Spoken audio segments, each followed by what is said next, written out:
Lunes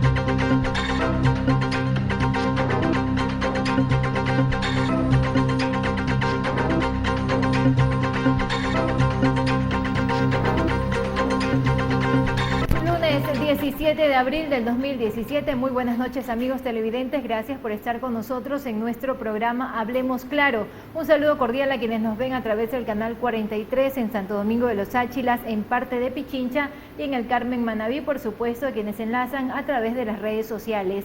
Este programa lo hemos destinado para evaluar todo el trabajo que se ha ejecutado por parte de las autoridades.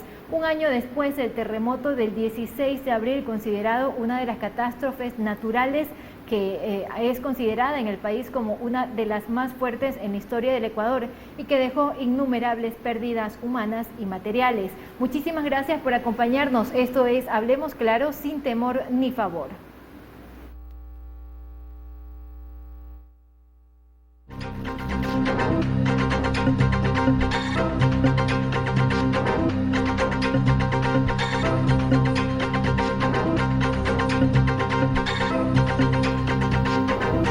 Queremos agradecer la presencia de nuestros panelistas, quienes han aceptado la invitación para participar de este importante programa. Está con nosotros el viceprefecto de Esmeraldas, Linder Altafulla. Está aquí, muchísimas gracias por acompañarnos. También nos acompaña la ingeniera Liliana Sabando, ella es directora del MIDUBE, muchísimas gracias por estar con nosotros. Y Beto Estupiñán, él es delegado de la Secretaría de Reconstrucción, pero también está aquí con nosotros esta noche para hablarnos un poco acerca de su experiencia siendo uno de los afectados, de aquellos que perdieron familiares en este terremoto del 16 de abril del año 2016. Les queremos agradecer por estar con nosotros una vez más y sobre todo por aceptar nuestra invitación. Antes de iniciar, queremos presentar un reportaje en donde se rindió homenaje a las víctimas del 16 de abril por parte de la Municipalidad de Esmeraldas en una misa que fue presidida por Monseñor Eugenio Arellano. Un año ha pasado desde que el terremoto de 7.8 en la zona costera del país dejó más de 600 muertos. Esmeraldas y Manabí fueron las provincias más golpeadas. 671 personas o los familiares de estas 671 personas que fallecieron, lógicamente, todavía continuamos recordándolos.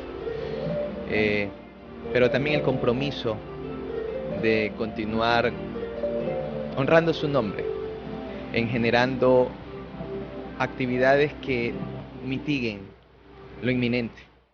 Como un homenaje a las víctimas, se realizó una ceremonia en el malecón de la playa Las Palmas. Aquí asistieron autoridades civiles, militares y eclesiásticas. De manera que el aniversario del terremoto nos sirve a todos nosotros para ponernos en las manos de Dios también. Ponernos en las manos de Dios y ayudar al que lo necesite. Pedirle a Dios por las víctimas y pedirle al Señor también que alivie el sufrimiento. Primero nuestra solidaridad, nuestro sentido pésame. Anoche, por ejemplo, hemos estado junto a la familia que perdió familiares, seres queridos en la provincia de Manabí, y que sepan que nosotros estamos con ellos, pero también el mensaje es que sepan que no están solos, que estaremos trabajando. Por ejemplo, nos encontramos en etapa de reconstrucción a un año de ocurrido este tremendo terremoto. Nosotros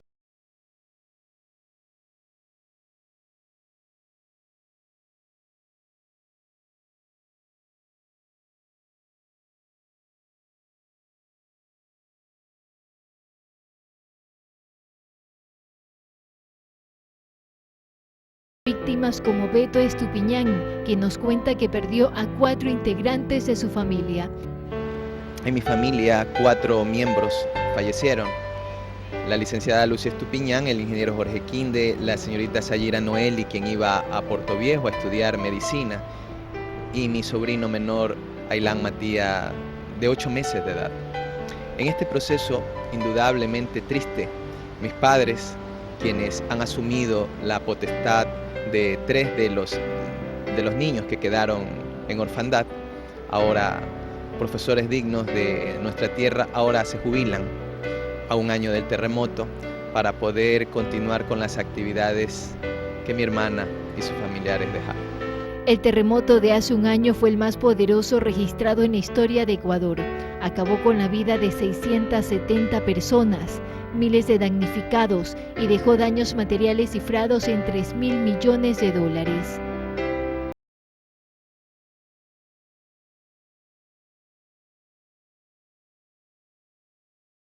Como veíamos en el reportaje acerca de este homenaje que realizaron autoridades de la provincia para las víctimas del 16 de abril. Y para iniciar justamente queremos hablar con Beto Estupiñán. Veíamos ese reportaje en donde participó también de este homenaje, dando un adiós, por así decirlo, a sus familiares de una manera bastante simbólica. Beto Estupiñán, ¿qué significa el 16 de abril para usted, para su familia y sobre todo que esta es una historia que se replica en muchos ecuatorianos, sobre todo en la provincia de Manabí? Terror, pavor, dolor, incertidumbre, inseguridad, solidaridad, amor, ternura, vacío. Son sensaciones que deja el terremoto del 16 de abril y las subsecuentes réplicas, no solo para la familia Estupiñán Toro, que ha perdido 4 de sus miembros, sino también para la provincia de Manabí y para la provincia de Esmeraldas, en donde existieron afectaciones duras, alrededor de 70.000 infraestructuras afectadas a nivel país, pero también ese compromiso, como decíamos, de honrar el nombre de ellos, del trabajo que es doloroso, tratar de priorizar ese espíritu para apoyo y solidaridad a las familias que estuvieron afectadas en Muisne, Chamanga, Quinindé, Atacames, Esmeraldas, San Lorenzo. Y también saber que tenemos que liderar el trabajo en equipo y la articulación, pero también el tratar de buscar un espacio para poder estar con la familia cuando realmente ha sido afectada, no solo en el tema de pérdidas materiales, sino en la pérdida de esos sueños de la vida. En ese entonces, Beto, usted era delegado de la Secretaría de Gestión de Riesgos. Estaba al tanto de toda la información que sucedía en las diferentes provincias afectadas del país. ¿En algún momento llegó a pensar de que esta era una posibilidad, sabiendo de que sus familiares se encontraban en la provincia de Manabí? La posibilidad la manejamos en momentos posteriores, ya pasadas unas horas cuando no podíamos comunicarnos, pero nos enteramos 19 horas ya confirmadas, 19 horas después del 18:58 del 16 de abril. Durísimo para la familia. Estábamos en el proceso de shock mediático, de tratar de primero de la rehabilitación de todas las líneas vitales y el apoyo y la solidaridad de un Estado ecuatoriano y de los ecuatorianos como tal, cuando estábamos atendiendo Chamanga, Muisne desde el primer momento. Sí, las posibilidades existieron, pero las esperanzas nunca se perdían, y hasta confirmar, como trabajamos en una área técnica en donde se debe reconfirmar la información antes de poderla mediatizar, decidimos mantener la cautela hasta el final. Perfecto. Hablando un poco con el viceprefecto Linder Altafulla, tras todo este año que ha pasado y que desde diferentes instituciones se han desarrollado varias actividades para tratar de mitigar un poco la situación que dejó damnificados en diferentes cantones de la provincia de Esmeraldas, ¿cómo ve ahora Esmeraldas? ¿Cuál es la perspectiva que tiene sobre ella un año después de esta tragedia? Bueno, yo en primer lugar quiero agradecer por esta invitación, representación de la compañera prefecta, que por su estado de salud no puede estar. A la vez quiero, con motivo de haberse cumplido un año desde que se diera esta tragedia, este fenómeno natural como fue el terremoto del 16 de abril, ¿no? Nuevamente hacer público nuestra disposición como persona, como personas, como institución, Gobierno Provincial de Esmeraldas, a seguir trabajando por nuestros hermanos afectados, a seguir trabajando con un criterio de mancomunidad, porque ante una tragedia Lo que hay que hacer es unir manos, unir cerebros, unir cabezas, unir esfuerzos. ¿Eso fue lo que se vivió una vez recibieron la información del terremoto del 16 de abril? Sí, así. Nosotros al otro día inmediatamente movilizamos maquinaria a Chamanga. Y al llegar a Chamanga encontrarme con un panorama desolador. Todas las casas prácticamente se habían caído y había casas que habían sido de 2 pisos que solamente se les veía la mitad de un piso porque la tierra se las había tragado. Inmediatamente entramos a trabajar, inmediatamente a desalojar escombros y darle consuelo a la gente, darle proyección, darle esperanza a nuestros hermanos afectados. Y quiero en este sentido pues agradecer la solidaridad de muchas prefecturas, como la de Pichincha, como la del Carchi, como la de Imbabura, la prefectura de Sucumbíos, de Orellana, de Cotopaxi, etcétera, que se hicieron presentes. Y fue un trabajo mancomunado, lo mismo hicimos en Muisne y de allí en el resto de la provincia, porque no solamente fueron los más afectados, indudablemente, me refiero a la provincia de Esmeraldas, Chamanga, Muisne, pero de ahí la provincia como tal. Recordemos que en el caso de Quinindé, en esta vía que va desde el Mirador a la Juanita, exacto, hay una falla geológica, donde prácticamente se abrió una situación gravísima, grave, ¿no? Y así sucesivamente. Y en ese sentido, pues, ha estado nuestro contingente, y después, pues, en estas 3 etapas, ¿no? La etapa que se llamó de la emergencia como tal, porque había que inmediatamente proceder, y para qué la solidaridad del pueblo ecuatoriano, la solidaridad del pueblo esmeraldeño, de dar incluso de lo que no se tiene, y la solidaridad internacional, ¿no? Y en ese marco, lo otro, que es ya la reconstrucción, que tiene que ver con el manejo de recursos, cómo se manejan los recursos, ¿no? Y concomitantemente, porque no era para esperar como tercer elemento después de lo demás, no señor, era concomitante ver cómo se lo incorpora a la reanimación productiva, al fomento productivo, a la gente afectada, que es la mejor forma de que podamos decir reconstruimos o construimos. Exactamente. ¿No? Y más adelante estaremos ampliando un poco más acerca de todos estos proyectos también para reactivar la matriz productiva con aquellas personas que quedaron afectadas a causa del terremoto. Liliana Sabando, la evaluación que ustedes tuvieron al instante o transcurridos todo este tiempo en base a la infraestructura de viviendas que se afectó. Bueno, muy buenas noches, muchas gracias por la invitación. Como Ministerio de Desarrollo Urbano y Vivienda, luego de ocurrido el trágico 16 de abril del terremoto, nos desplazamos todo el personal de lo que es el Ministerio a las diferentes zonas afectadas.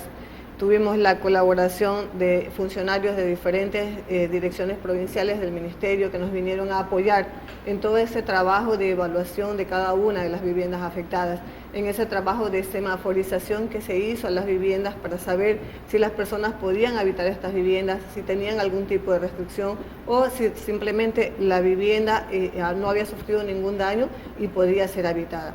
Todo este trabajo se lo hizo por varios días, incluso meses, para ir empezando luego lo que era el proceso ya de reconstrucción de las viviendas afectadas, todo un proceso de reparación de estas viviendas y también el proceso de búsqueda de terrenos que nos permitan, en el caso de las familias afectadas que se encuentran en zona de riesgo, tener un lugar donde desarrollar un proyecto de urbanización, un proyecto de reubicación para estas familias que no solamente fueron afectadas por el terremoto, sino que corrían un riesgo por el lugar donde ellos se encontraban ubicados. Y hablando justamente sobre ese proceso de semaforización que llevaba a cabo el Ministerio de Desarrollo Urbano y Vivienda, ¿cómo fue posible tratarlo o llevarlo de manera planificada cuando las réplicas en Esmeraldas no cesaban y se iban registrando una tras otra? Sí, fue un trabajo muy duro y muy fuerte, porque en muchos casos lo que nosotros habíamos ya semaforizado con un color verde o con un color amarillo, con las réplicas se fueron cambiando a rojo. Y muchas viviendas que en un primer momento no sufrieron afectación, después tuvimos que evaluarlas y ahora teníamos que hacer una reparación o cambiar de una reparación a una vivienda nueva, efectivamente por las constantes réplicas que hubieron. El trabajo se lo dividieron de manera estratégica en los diferentes cantones en aquellos que resultaron mucho más afectados, prioridad especial para Muisne, que en un primer momento constaba simplemente como cantón dentro del proyecto de solidaridad, y luego tras las réplicas que dejaban grandes afectaciones también en la parte económica, se decidió elevar a la provincia en general. Sí, tuvimos el apoyo, como le decía, de diferentes direcciones provinciales del Midubi que nos vinieron a apoyar en todo este trabajo. Entonces nos dividimos los cantones en las diferentes, a las diferentes provincias, los cuales nos reportaban a nosotros cuál era la afectación que habían sufrido estos hermanos, para nosotros poder luego realizar lo que eran los procesos de construcción o de reconstrucción de lo afectado.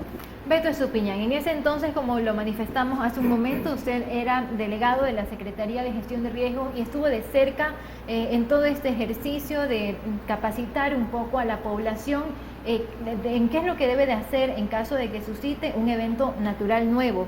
¿Cómo fue esta experiencia y cuál es el panorama ahora, ya cuando los esmeraldeños y gran parte también de los habitantes del país ya saben lo que es un terremoto, ya lo han vivido, ya han tenido esa experiencia que quizás muchos no lo habíamos vivido, pero pues que ahora ya se logran sacar ciertos aprendizajes en base a ello?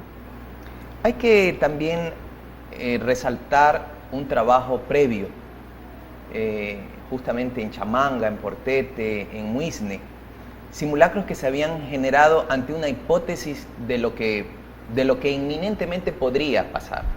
Que no necesariamente significa que sea mañana ni pasado mañana, entendiendo la vulnerabilidad de la población y entendiendo la vulnerabilidad de la infraestructura. Una hora antes del minuto cero del terremoto de las 18:58, se vivió también un sismo, ¿no? Entonces ya la gente actuó de alguna manera mecánicamente, por estos ejercicios que se han estado preparando.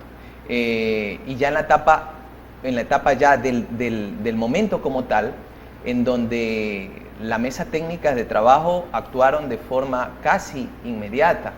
El Comité de Operaciones de Emergencia Provincial actuó media hora después de las 7:30, y esperamos las noticias o esperábamos la información oficial desde el sector nacional, y empezamos a actuar. Es así que el Cuerpo de Bomberos, el Comando de Operaciones Norte, la Policía Nacional, a través de esta red troncalizada de telecomunicaciones, pudimos saber de manera oficial lo que estaba sucediendo en Chamanga, aún así cuando ya era de noche, y empezar a tratar de apoyar a las personas que habían estado afectadas en el tema de salud a través del Ministerio de Salud Pública, y al día siguiente ya llegando con todo lo que era la asistencia humanitaria a los sectores en donde ya disponíamos de información y levantamiento a través de una evaluación inicial de necesidades de forma técnica, entendiendo que el trabajo tiene que ser absorbido de manera especializada para que pueda generarse la ayuda, y no así generando un desorden o una desorganización, o tratando de limitarla o tratando de reducirla a través de las instituciones del Sistema Nacional Descentralizado de Gestión de Riesgo. Yo quiero resaltar el trabajo que hicieron las instituciones de forma articulada después de las 18:58, y en lo posterior, en los momentos de la rehabilitación, cuando las líneas vitales, como era el tema de hospitales, el tema de los centros de salud, la vialidad, el tema de la energía eléctrica y las telecomunicaciones, que inicialmente todos estábamos en ese shock, pero tratamos de retomar las actividades lo más pronto posible. En eso tenemos que resaltar el trabajo de la institución gubernamental, del Estado como tal. Si bien es cierto, el epicentro se registró en Pedernales, pero bastante cerca de Chamanga, y como veíamos en imágenes, las viviendas, como quedaron muchas totalmente destruidas, casi el 80% de la infraestructura de Chamanga quedó pues en nada, totalmente devastada. ¿Cómo es posible, Beto, de que aquí en la provincia de Esmeraldas de manera general no hubieron personas fallecidas, como sí lo hubo en Manabí, y ya lo estamos resaltando, fue acá en esta provincia donde fue el epicentro, en la provincia de Manabí, pero sin embargo esto se podría de pronto asumir como una respuesta de la gente de Esmeraldas que de pronto estuvo preparada frente a movimientos sísmicos como estos y qué hacer después de ello, o de pronto la infraestructura de sus viviendas era muchísimo más fuerte, porque pues si hacemos un análisis general en la provincia de Esmeraldas no se devastó como sí fue en Manabí.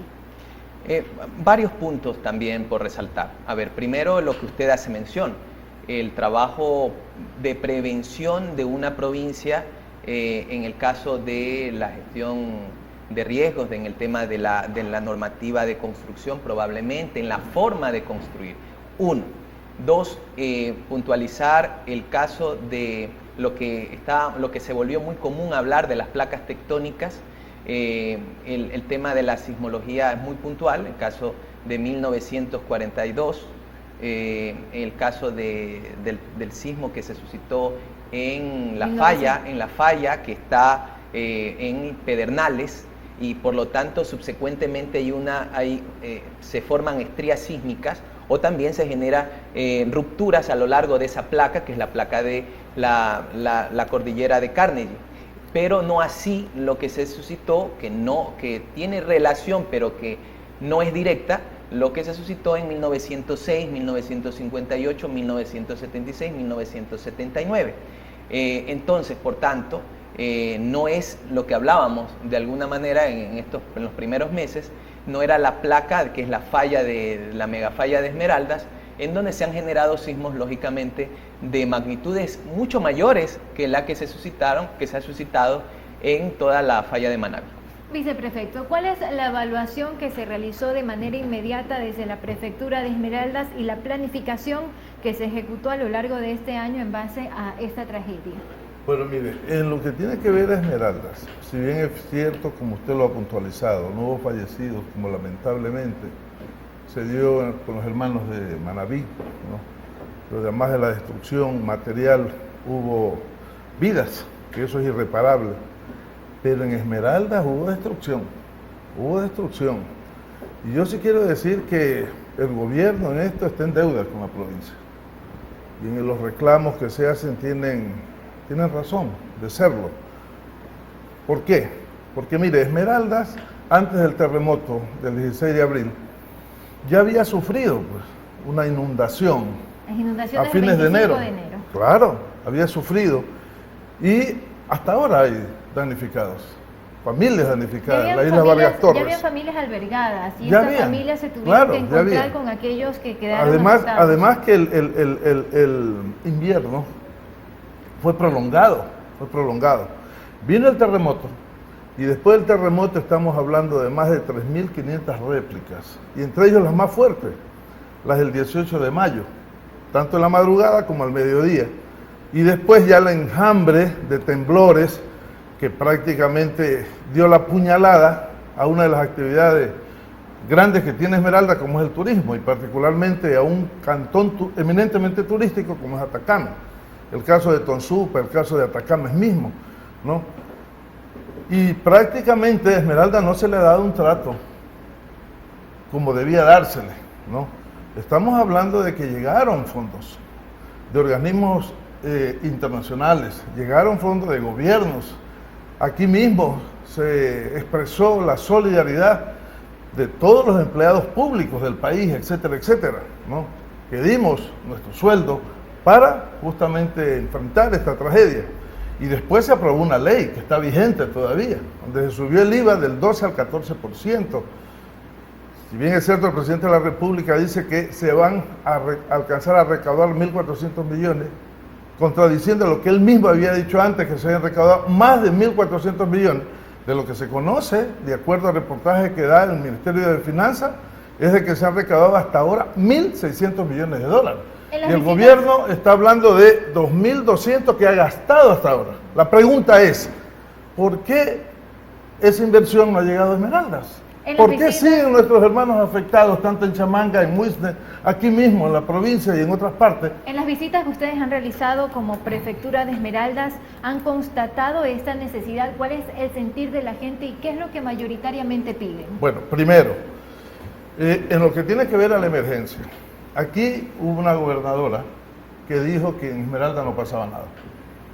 Después, cuando llegó la solidaridad de alimentos y todo, y toallas y todo para la gente afectada, dijo que ya no más, porque no había dónde meter tanto alimento, ¿no? Y así sucesivamente.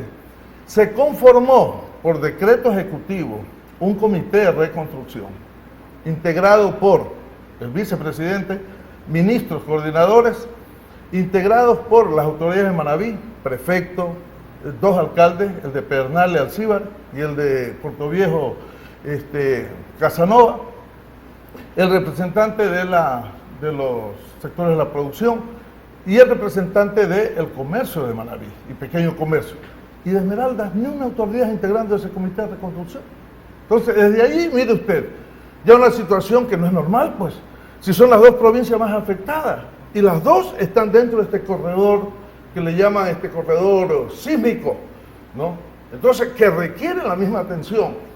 Y por eso digo, el gobierno está en deuda con Esmeralda, señor. A Esmeralda no se la ha entendido, no se la ha atendido como se debe. Y nosotros no pedimos otra cosa, sino que se nos trate con justicia, con equidad, porque Esmeralda aporta significativamente al erario nacional, señor, ¿no? Eso es lo que pedimos. Nosotros no pedimos porque no somos pordioseros, nosotros no pedimos limosna. Lo que pedimos es que se atienda a esta provincia como debe ser. Nuestros panelistas tendrán la oportunidad también de responder ante lo que ha manifestado el viceprefecto luego de esta pausa comercial. Les invitamos a que sigan con nosotros. Esto es Hablemos Claro, sin temor ni favor, haciendo un análisis de al cumplirse un año del terremoto del 16 de abril y de las afectaciones que tuvo en la provincia de Esmeraldas.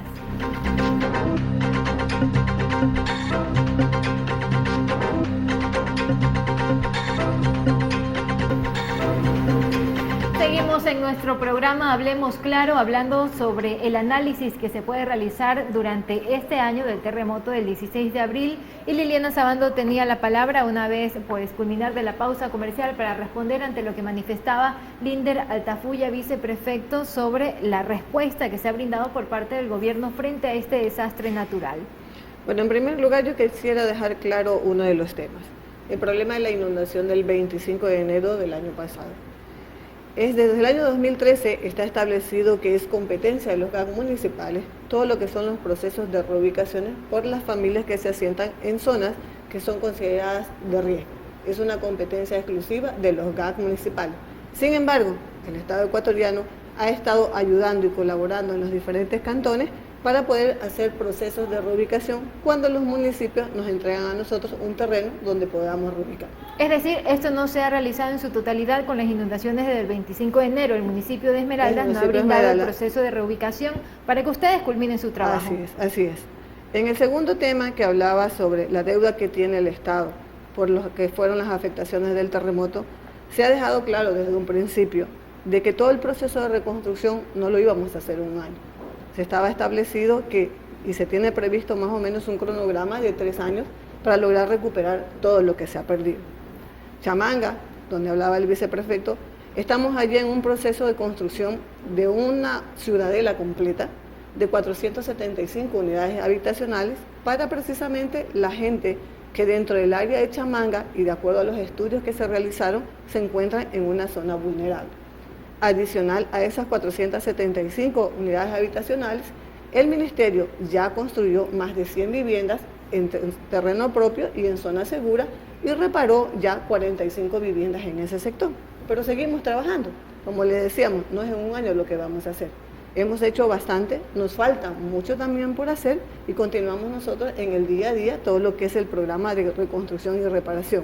En base al censo que ustedes manejan, ¿cuánto les hace falta para poder culminar al 100% todo este proyecto habitacional? Bueno, nosotros hasta la fecha, sin contar con los grandes proyectos de reubicación, tenemos nosotros 4.789 unidades habitacionales contratadas. sin considerar, le decían, las 475 de Chamanga, las 1000 de Muisne, las 80 de Portete, las 116 que se entregaron ya en Atacames, las 120 que se construirán también en Quinindé.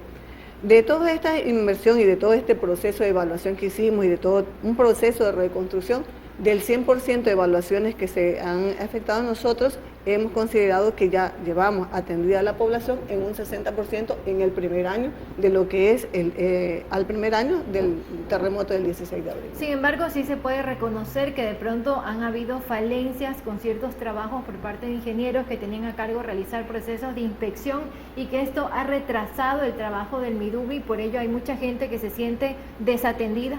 Así es, sí han habido muchas falencias y eso lo hemos reconocido y se lo hemos explicado también a muchas de las familias. En primer lugar, ¿por qué? Porque las tipologías de vivienda que el Ministerio está construyendo fueron tipologías de vivienda que fueron aprobadas por las diferentes universidades que establecieron que eran viviendas sismo resistentes. Una de las tipologías de vivienda que más se ha construido aquí en la provincia de Esmeraldas y en la provincia de Manabí es la tipología que presentó Ideal Alambrec. Y como empresa era la empresa que vendía los kits para que se puedan construir estas viviendas. Lamentablemente la gran demanda, la gran cantidad de viviendas que fueron afectadas en Manabí y en Esmeraldas hicieron que la empresa no pudiera tener la cantidad suficiente para que nosotros pudiéramos de esa misma manera, de una manera rápida y eficaz, contratar y que los ingenieros puedan desarrollar las viviendas en el menor tiempo posible. Esa etapa se superó. También estamos haciendo un proceso de seguimiento, de fiscalización, de supervisión de los ingenieros que todavía están en un proceso de construcción y que han presentado algún tipo de retraso. Adicional, también estamos ya iniciando acciones legales a las personas que, a pesar de ya el tiempo que transcurrió con las prórrogas de plazo que se les han dado, no han cumplido, para que sea la parte legal del Ministerio la que inicie las acciones legales contra ellos. Beto Estupiñán, usted también es delegado de la Secretaría de Reconstrucción. Coméntenos un poco qué comprende todo este proyecto del Plan Yo Reconstruyo. Bueno, entendiendo que la Ley de Solidaridad, que es la que nos regula, se conforma posterior al 16 de abril, se genera el seguimiento respectivo a la inversión que se está haciendo en toda la provincia de Esmeraldas, que no solo incluye lo que está explicando la ingeniera Liliana Sabando, nuestra contertulia del Midubi, sino también en el caso de la vialidad, en el tema de la educación, de infraestructura pública, en el tema de la reactivación productiva, en el tema de demoliciones y sobre todo en el trabajo que sirvió al inicio, que era el tema de la atención social. Alrededor de unas 14.000 personas estuvieron en albergues desde los primeros meses. Ahora tenemos alrededor de 1.800 personas en los campamentos oficiales y otra cantidad, alrededor de esa misma cantidad de 2.000 en temas de refugios y disminuyendo. Es decir, se ha trabajado también para que esta población pueda ser atendida de la manera digna, como lo manejan los estándares internacionales en el tema de atención de los kits complementarios de alimentos, también del kit de dormir, etcétera. O sea, son procesos que han conllevado una inversión grande a nivel del Estado. Solo por hablar de cantones. A ver, en el cantón Muisne se han comprometido alrededor de 65 millones. En el cantón Esmeraldas, 63 millones. En el cantón Atacames, 16 millones. Y en el cantón Quinindé, 23 millones, que son los cantones en donde se generó una mayor afectación por los sismos. En el caso de la vialidad, por hablar puntos emblemáticos, hablemos. Tema vialidad en el sector norte, en donde pasamos mucho tiempo, que es en Mataje. Se está construyendo un lazo desde nuestro país, desde nuestra provincia hacia los hermanos colombianos, a través de la construcción del puente binacional sobre el río Mataje, también los 18.1 kilómetros de vía que une desde la Y de Mataje hasta este puente, desde San Lorenzo. Es una gran inversión. En el caso de Muisne, que ya está al 90%, el puente peatonal y de tricimotos que servirá para enlazar también el relleno con la isla. Alrededor de 11 millones, 350 metros de longitud, 10 bahías para que la gente también pueda disfrutar de este tema y el hermoso paisaje. La reactivación que se trabajó en los momentos iniciales por la emergencia, en todo lo que es desde la Y del Salto hasta Chamanga, desde la Y del Salto hasta Muisne, en el caso hasta Quinindé. ¿Incluye esto también reactivación productiva para aquellos sectores como el turismo, la ganadería, que quedaron afectados también por el terremoto? Cada institución en el marco de sus competencias trabaja. Y entendiéndolo así, desde el Estado, hemos trabajado con el Ministerio de Agricultura, Ganadería, Acuacultura y Pesca, estamos en este proceso con el Ministerio de Turismo en los sectores como por ejemplo Atacames, que ya se vieron afectados el 19 de diciembre con los sismos posteriores.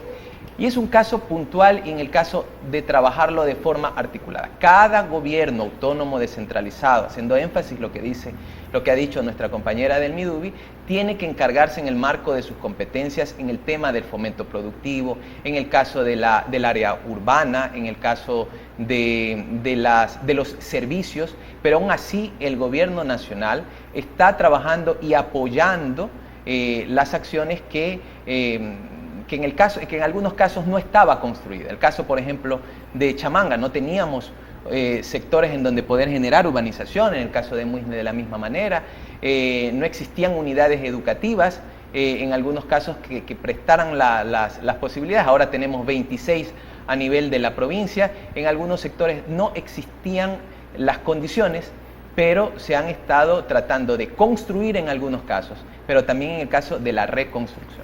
Viceprefecto, ¿cómo se trabajó desde la Prefectura de Esmeraldas para ir en base a proyectos de reactivación productiva? Sabemos que también ejecutaron algunas inversiones con el sector pesquero para ayudar a mitigar un poco la situación económica que se vio seriamente afectada en cuanto a esta actividad por el terremoto. Mire, el gobierno provincial como competencia, además de algunas, tiene dos que son claves. La una que tiene que ver con vialidad, de segundo y tercer orden, y la otra que tiene que ver con fomento productivo. Y la una y la otra van cogidas de la mano, porque si el campesino no tiene vía para sacar sus productos, ¿cómo va a sembrar? No puede, ¿no? ¿Cómo va? Lo desmotiva. Y nosotros le hemos dicho al gobierno, por medio de este comité de reconstrucción, cuando hemos sido invitados, como el caso de la compañera prefecta, el 2 de mayo del año pasado en Puerto Viejo, reunión del Comité de Reconstrucción con la presencia del señor Presidente de la República, y ahí lo planteó y dejó la documentación en estos dos aspectos fundamentales. Y después yo lo hice el 1 de julio en Quinindé, en ese Comité de Reconstrucción presidido por el Vicepresidente de la República, y llevé toda la documentación del caso, y hablamos de 54 millones para poder atender, ¿no?, 286 kilómetros afectados de vialidad de segundo y tercer orden en la provincia de Esmeraldas, ¿no? Y poder atender así mismo el fomento productivo. Mire, por ejemplo, hay deficiencias. El caso, por ejemplo, de Chamanga, ese es un pueblo eminentemente pescador. Usted no lo puede tener un año metido en carpas, pues señor, metido en carpas sin darle la perspectiva. La mejor forma de la reconstrucción es integrándolo a la producción, incentivarlo a la producción, pues señor. Esa es la mejor forma. Entonces, incluso se le miente al país. Se habla por las cadenas de que Chamanga tiene ya el puerto pesquero artesanal. Eso es falso. Mire, ahí en el terreno, donde tenía que haberse dado un enrocado, y que eso lo dejaron botado, ahí en convenio con la Junta Parroquial de Chamanga, el gobierno provincial, nosotros rellenamos eso, rellenamos. Ahora lo que han hecho es cerrar el enrocado. Cerrar. Pero decir que hay puerto pesquero artesanal en Chamanga, eso es mentira. Es como el caso de Muisne. Mire, Muisne vive de la pesca, vive de la agricultura, la ganadería, pero vive también del turismo, fundamentalmente. Entonces, cuando llega el señor presidente y dice, esta isla es zona de riesgo, y después por decreto ejecutivo la declara isla protegida, y dice, y todo el mundo sale de aquí, no es ayudar, pues señor, no es ayudar. Y como consecuencia de eso nosotros pedimos, y aquí está la señorita de MIDUBI y aquí está Beto, que no me deja mentir, desde el primer momento en reunión del COE provincial, dije que era necesario traer una barra nueva, Y así se comprometieron. Vea, vaya a ver la gabarra en qué condiciones está. En este feriado, esa gabarra no trabajó. Porque está en condiciones, pero sumamente deteriorada. ¿Cómo? Esa plataforma mismo donde suben los carros no se mueve. ¿Cómo han ¿no? logrado trabajar si el fomento productivo va liado seriamente con la vialidad y usted manifiesta pues estas peticiones que han hecho en las reuniones del Comité de Operaciones Emergentes no han sido atendidas? Sí, nosotros el año pasado, 2016, tuvimos que hacerle 3 reformas al presupuesto para poder trasladar partidas y atender la emergencia, porque el gobierno y el Comité de Reconstrucción no nos ha llegado $1 para la emergencia. $1 como gobierno provincial en estas 2 competencias que hago referencia. Y más bien, ¿qué es lo que hemos tenido? Lo que hemos tenido es recorte presupuestario. Mire que el presupuesto del 2015 del gobierno provincial de Esmeralda, para atender 7 cantones, 57 parroquias que tiene la provincia y comunidades que necesitan su vialidad y todo lo demás, 39 millones no alcanza. Pero ¿sabe qué hicieron? Recortaron 9 millones para el 2016. Y actualmente, ¿saben cuánto? Porque recortaron 4 millones más. Es de 26 millones el presupuesto del gobierno provincial. Entonces, por eso es que decimos, cuando nosotros decimos, no es que nos quejamos por quejar, señor. Lo que pedimos es que Esmeralda, por derecho, por equidad, se la atienda, por justicia se la atienda, porque Esmeralda aporta significativamente. ¿Qué es lo que se pudo hacer frente a estos recortes presupuestarios desde la Prefectura de Esmeraldas para entonces fomentar la parte productiva de la provincia de Esmeraldas? Bueno, nosotros seguimos trabajando y hemos estado trabajando. Y esta política de asfixia económica y esta política de recorte presupuestario a nosotros no nos va a impedir seguir trabajando en beneficio de nuestros hermanos afectados y en beneficio del área rural de la provincia de Esmeralda. Pero sí afecta, señor. ¿Cómo no va a afectar? Y no afecta a la compañera Lucía como prefecta, a quien habla o a quienes hacemos gobierno provincial. Afecta al campesino, afecta al hombre y mujer del agro, al hombre emprendedor productivamente, que requiere justamente el respaldo pues, de la institución. Y para poder atender esto necesitamos de recursos. Perfecto. Ustedes no podrán responder acerca de las condiciones de los presupuestos que se dan a los gobiernos autónomos descentralizados, en este caso a la prefectura, pero sí pueden responder qué es lo que hace falta por hacer en la provincia de Esmeraldas frente a esta catástrofe que dejó devastados varios sectores. Beto. Bueno, primero hay que generar lecciones aprendidas, ¿no? Cada gobierno autónomo descentralizado o cada gobierno local debe implementar y asegurarse de generar presupuestos para este tipo de contingencias. Por tanto, es un tema que debemos revisarlo desde adentro, desde cada GAT. 1, 2, el proceso, sí, lógicamente los temas constructivos indudablemente tienen que ser revisados para todas las obras a posteriori, un tema del trabajo de readesentamiento, un trabajo de reubicación, un trabajo en el marco también de las funciones y obligaciones que tenemos cada una de las instituciones. Y tercero, que los procesos de rehabilitación, que de alguna manera son los que están dentro de las primeras horas, se han generado de forma articulada, pueden mejorarse los tiempos. Pero los procesos de reconstrucción no son inmediatos.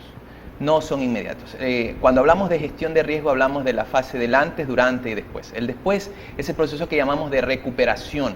Y los procesos de recuperación involucran esto, la rehabilitación y la reconstrucción.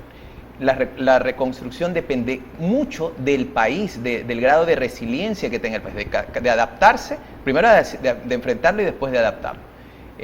Ecuador lo ha hecho en un tiempo que es tiempo récord o visiblemente muy notorio a nivel de toda la región. Y continuaremos durante estos procesos.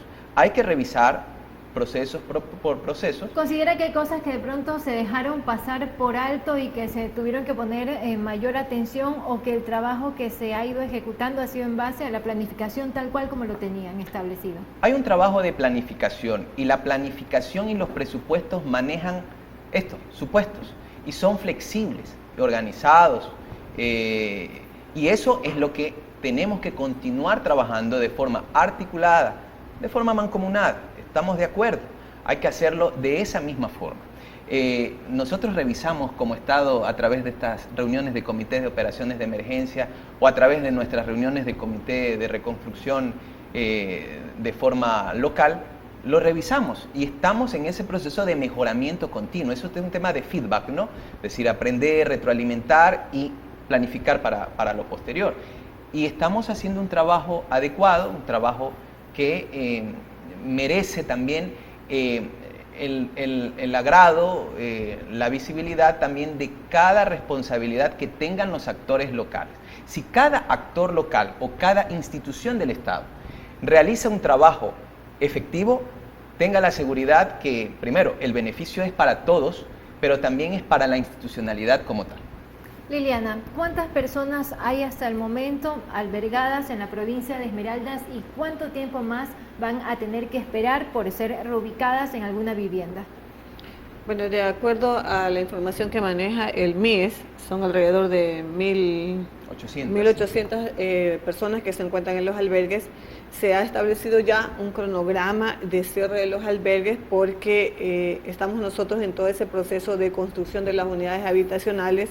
Estamos, si ustedes pudieran visitar los proyectos, van a ver el avance que ya tienen estos proyectos y para fines de mayo está previsto que nosotros hagamos la entrega de estas unidades habitacionales para la gente que se encuentra albergada. En el caso de Muisne se está haciendo no solo la construcción de lo que es las unidades habitacionales. En el caso de Muisne es un plan masa que se está construyendo allí, se está construyendo ya el UPC, un CBB, se está construyendo un centro de salud y también la unidad educativa.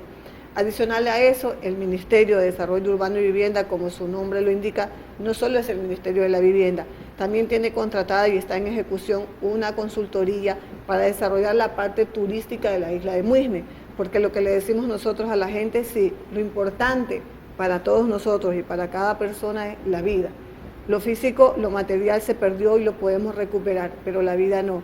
Por eso el proyecto de reubicación de las familias que viven en la isla de Muisne, pero que toda la parte turística, toda la parte económica que ellos desarrollan en la isla lo tienen que seguir desarrollando. Por eso nosotros estamos desarrollando una consultoría que le va a permitir al alcalde del Muisne establecer o después ejecutar ese proyecto turístico que es impresionante. Va a tener todas las condiciones para que sea una de las islas más bonitas que tiene nuestro país, para que se desarrolle específicamente ese turismo. Y en cuanto a Esmeraldas, adicional a todo el trabajo que estamos haciendo, también se contrató una consultoría de una microzonificación. Ustedes habrán visto en las calles que se encuentran haciendo perforaciones.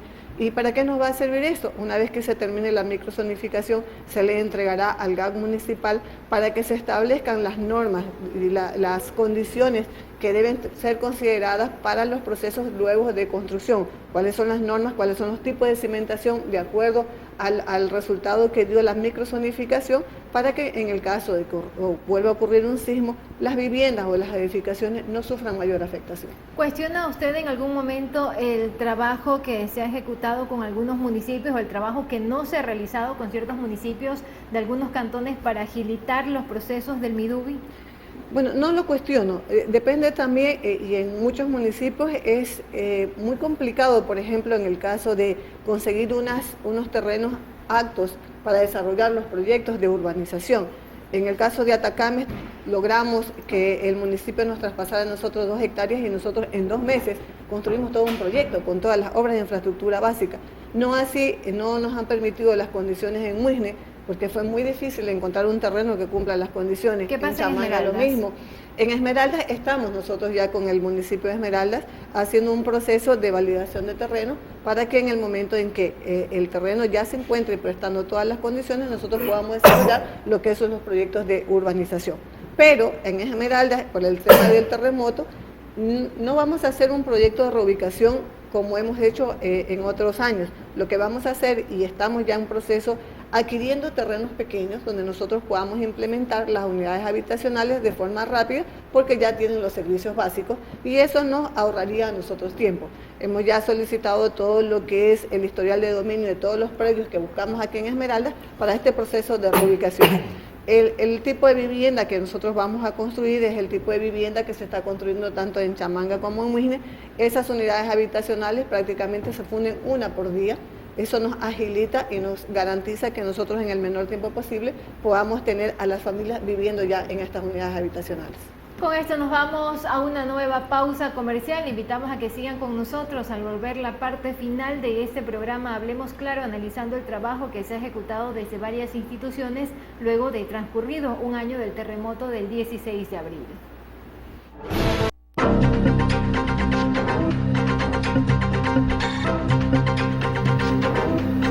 En la parte final de nuestro programa queremos justamente hacer un análisis acerca de todo el trabajo que se ha realizado a través de diferentes instituciones y del aprendizaje que nos deja esta una de las tragedias más grandes en la historia del país, que dejó innumerables pérdidas humanas. Beto.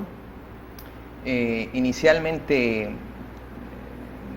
un aprendizaje, la solidaridad de los hermanos ecuatorianos, de el empuje de estos pueblos como Manabí y Esmeraldas, en el que a pesar de esas 671 almas perdidas, siempre quieren pensar en cómo volver a su normalidad.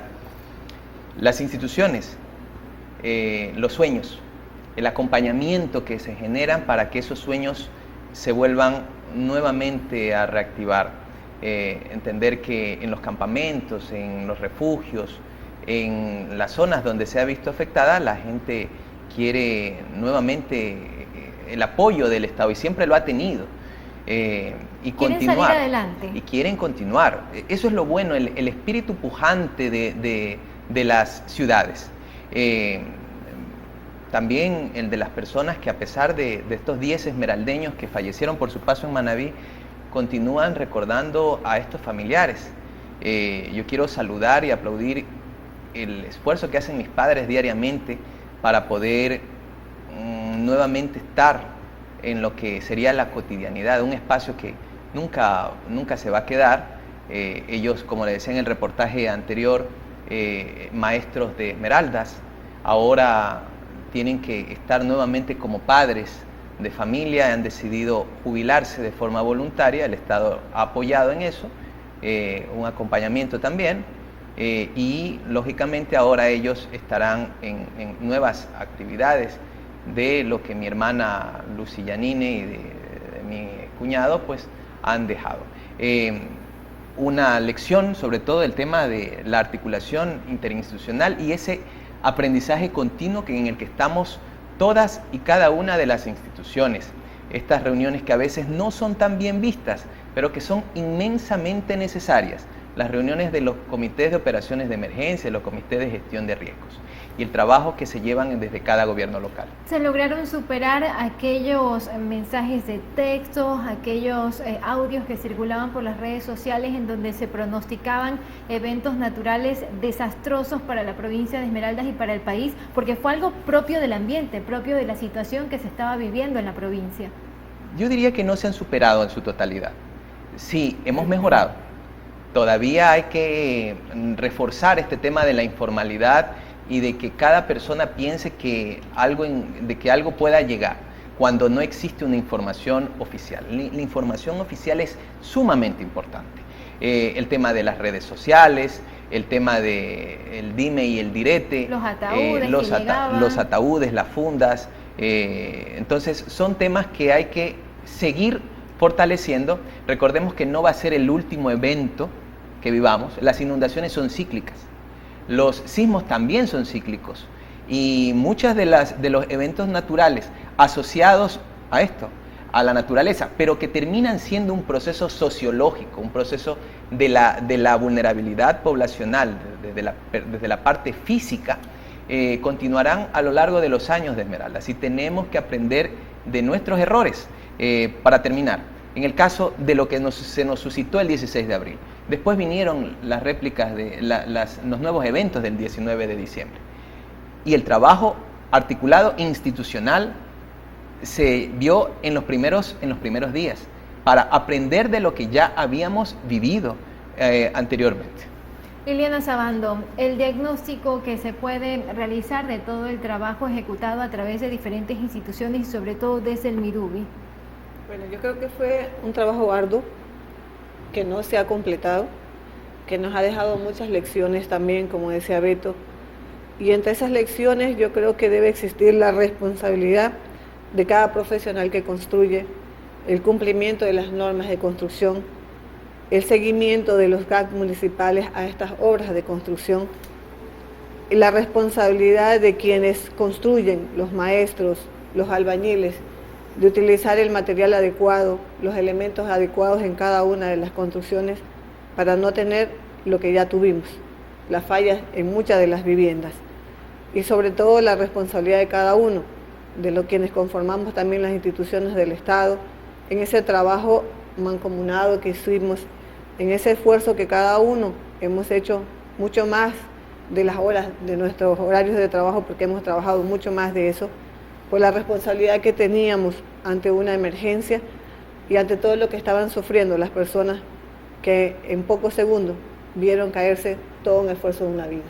Linder Tafuya, viceprefecto, ¿cuál es el análisis que se puede realizar luego de haber transcurrido 12 meses de este fatal terremoto que dejó grandes afectaciones y que también compromete a la prefectura de Esmeraldas a seguir vigilantes ante el trabajo que se puedan ejecutar desde otros escenarios? Bueno, yo plantearía más que todo el término de flexibilización. Entender que cuando se trata de una tragedia todos debemos arrimar el hombro y no debe haber actitud sectaria ni rígida. Es una obligación de todos, ¿no?, aunar esfuerzos para poder ayudar al que más lo necesita en estos momentos. Y en ese sentido de que a Esmeralda se la atienda como Esmeralda se lo merece, ¿no?, se la atienda. En el marco de ello, que se atienda al gobierno provincial en sus competencias y a los municipios y juntas parroquiales, que son los que dominan de mejor manera el territorio, ¿no? Y además, debe haber flexibilización en los procedimientos para ser beneficiarios de una casa siendo afectados por el terremoto, porque hay mucha rigidez también allí. A la gente se le exige un título de propiedad, cuando por lo general la gente pobre lo que tiene es una posesión sobre el terreno donde construyó su casita. Entonces debe haber flexibilización allí. Es como también en los préstamos, ¿no?, para que la gente humilde pueda tener acceso, siendo afectada por el terremoto, acceso a préstamos con intereses blandos y a largo plazo. Tiene que dejarse de lado un pocotón de requisitos, que es lo que ha permitido que por un lado se le dice, mira, aquí hay este fondo, pero nadie puede acceder a ese fondo porque hay un sinnúmero de requisitos. Eso veíamos en esta reunión en Puerto Viejo el lunes pasado, que fui convocada por el ministro de la Producción, y ellos reconocían autocríticamente que hay ese problema. Y ojalá pues se flexibilice en ese sentido. Y yo, para terminar, sí quiero llamar la atención el sentido de que el gobierno central debe atender con agilidad las cosas. Por ejemplo, ya más de 4 años Tabete. Estamos hablando de cerca de 40 familias y siguen en galpones. Y siguen en galpones, ¿no? Una familia que sufrió una tragedia después que se vino toda una montaña, ¿no? Y siguen allí justamente reclamando la atención. Mucha gente afectada por el terremoto, ¿qué es lo que dice después de un año? Que si no se mueven, que si no exigimos, que si no planteamos soluciones, pueda ocurrir lo que les ha ocurrido a los hermanos de Tabete, que pasan los años y la cosa se va quedando allí, se va olvidando, y la gente afectada prácticamente en el abandono. Perfecto. Y el último análisis lo hacen ustedes desde sus casas a través de esta pantalla y en torno a los trabajos que se han ejecutado a través de diferentes instituciones luego del terremoto del 16 de abril. Les agradecemos por habernos acompañado, a quienes nos ven a través del canal 43 en diferentes provincias del país. A todos ustedes, muchísimas gracias por haber aceptado este diálogo. Que tengan una excelente noche.